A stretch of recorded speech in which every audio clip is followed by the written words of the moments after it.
What up guys, and welcome to the weapon analysis. Today we're going to be looking at weapon types and their time to kills and comparing them to each other based on their precision, their weapon velocity, rate of fire, all that stuff, kind of giving them an overall rank and awarding winners and runner-ups for each weapon category. We're going to be looking at SMGs first because they're great in short range. We're going to be looking at carbines next because they are good in short and medium range, and then we're going to be looking at assault rifles. It's important to note that the SMGs have a very good hipfire, the carbines also have an excellent hipfire, and the ARs typically have bad hipfires, with the LMGs having the worst hipfires. Analysis uses data from Reddit user Sheet on My Face, tool linked below. Weapons are judged only with their intended use case. For example, there's a carbine in the game that pretends to be an AR, but it won't be treated like an AR in this analysis. We're only going to be looking at carbines that do carbine things. This is a by the numbers breakdown, no credit for weapons that perform outside their design lane. Control plus precision stats are combined into one metric. Yes, control includes things like reload, ADS time, ADS movement, and recoil. But since each weapon class is evaluated separately, these factors shouldn't swing anything wildly. Any major stat differences will be noted. Hollow point ammo will not be discussed. Note that 33 damage weapons will have advantages in build options because they can include headshot ammo. With that out of the way, let's get into the numbers. This information was all pulled from the table tab here. This is actually a very interesting spreadsheet. You can see you can set it to include things like muzzle velocity, but ignore things like aim down sight time. So that's what we did, and here's the primary table with all of the data in it. It's got the time to kill in each range. Also, if you click things on and off, you can look at the time to kill graph over here, so you can kind of see the damage ranges visually. It's a very nice tool.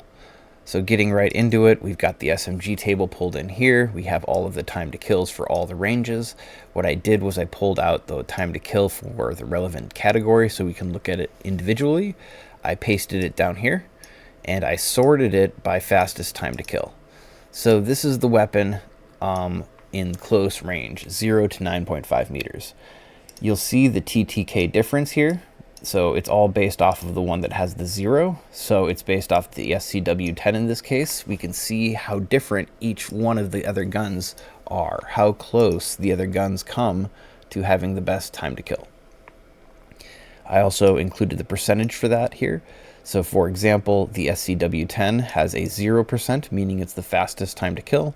And then the KV9 has a 12%, so that means it's 12% slower. Over here, I have the precision and control stats listed. You'll notice I combined them in this category just for visual representation. I know this isn't the most useful metric, however, I do think it is an interesting metric and it will be able to show things at a high level how the weapon's handling performs.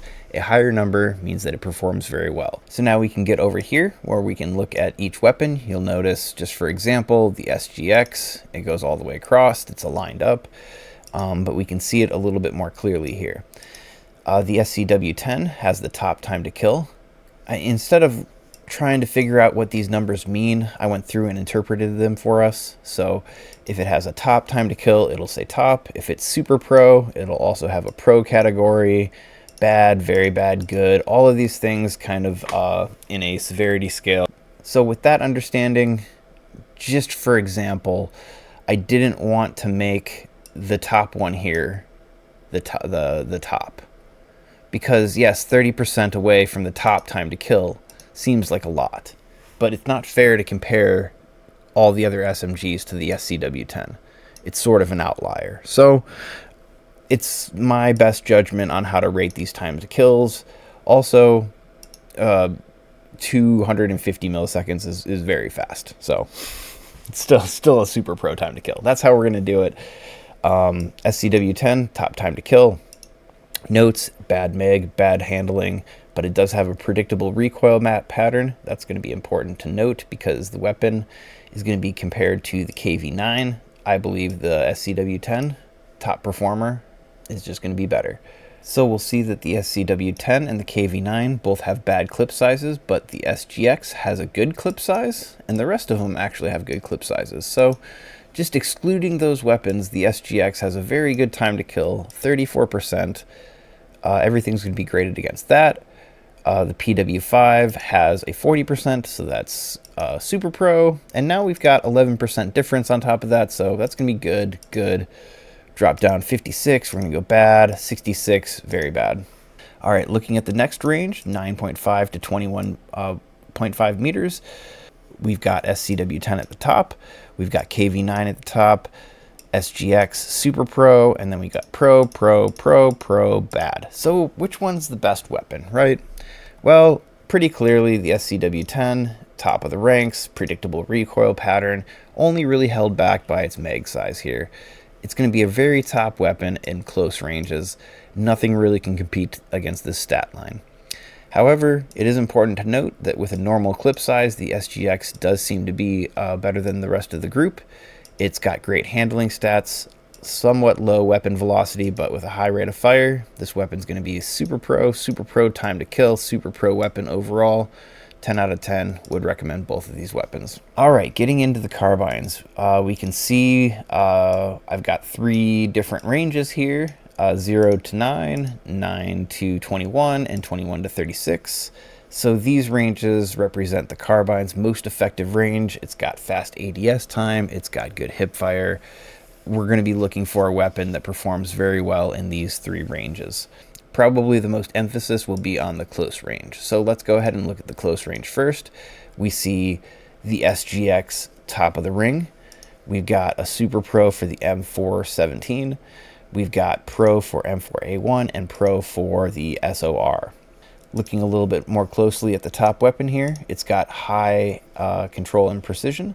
It's got bad velocity and bad reload. Looking at the next range, we see the M217 shoot way up. So let's go back and look at it in the previous chart. Ooh, it's got a bad time to kill in the previous chart. So yeah, a very interesting damage profile, and it's got some of the worst handling we've got here at 53. Controller players are going to love this weapon because in the next category, it does hit the top ranks. However, the SG553 also remains in the top rank in this category. The M4A1 is in the Super Pro rate, and then the M417 also in the Super Pro rate again. Looking at the next range here, this is going to be the furthest range that we really care about. It starts off with the M217 again, although I believe it might have some trouble reaching out to the full 36 meters there, so something to think about. But importantly, we do notice the SG553 again in the Super Pro rate. This weapon is just ridiculous. It's the winner. The SG553, it has the best stats in the game. It's got great handling. It's just an amazing weapon all in all. It's got top Super Pro. Can't argue with it. However, we do need to award the runner-up with the M217. It's got bad handling, but it does have top stats. All right, getting into the ARs, we've got the close range being less important, but it's going to be talked about. Something else to talk about, the TR7 is kind of broken, so I didn't want to make it the baseline. So in this case, it's the NVO. You'll see the M433 is 16% worse, where the TR7 is 9% better. You'll see the handling on the TR7 is ridiculous. Controller players are going to have a fun time with this because they get 25% recoil reduction with their controllers. So definitely something to think about here, but just for this analysis, an AR should reach out pretty far, and with such bad handling stats, it's going to be impossible. The NVO is in the top rank. The M433 is then Super Pro. It's important to note that the NVO has a low rate of fire, meaning that it will be punishing if you miss shots, and it also does have low control and precision, where the M433 just has low control and precision. At the close range, the AK-4D is considered a pro time to kill. However, it does have the bad rate of fire, making it more difficult, especially in close ranges. If you miss a shot, very punishing.